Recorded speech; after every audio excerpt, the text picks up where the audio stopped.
traffic with efficiency.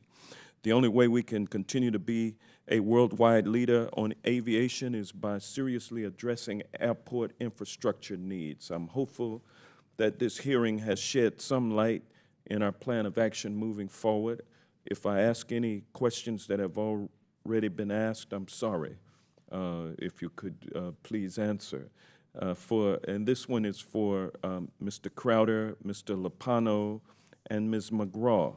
For the last 7 years, Congress has maintained level funding, $3.35 billion, for the FAA's Airport Improvement Program. The FAA Reauthorization Act of 2018 keeps it at that same level for another 5 years.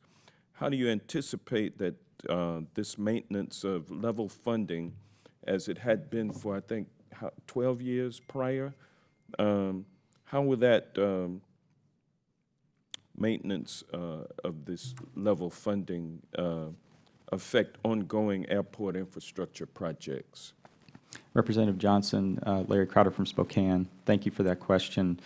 We've talked about that in the context of a couple of things. One is that the flat funding really doesn't stay flat. It gets eaten up by inflation. So that $3.35 billion annual flat funding is really worth about $1.8 billion.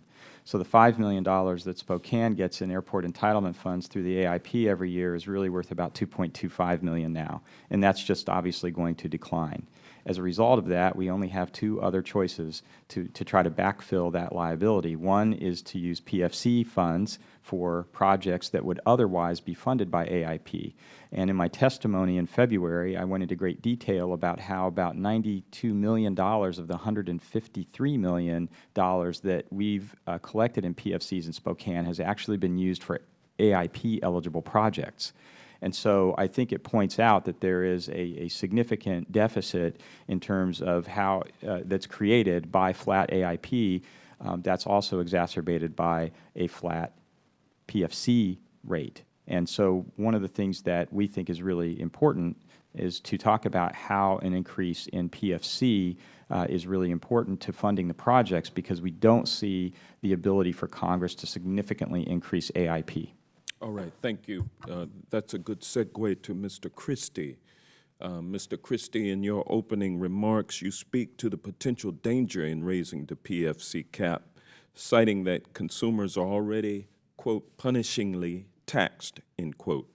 Consumers most certainly are subject to exorbitant fees on their airline tickets, but how do you balance the burden of lifting the PFC cap for consumers against the weight of the fees that airlines charge consumers, such as the bag and cancellation fees that Spirit and other airlines charge?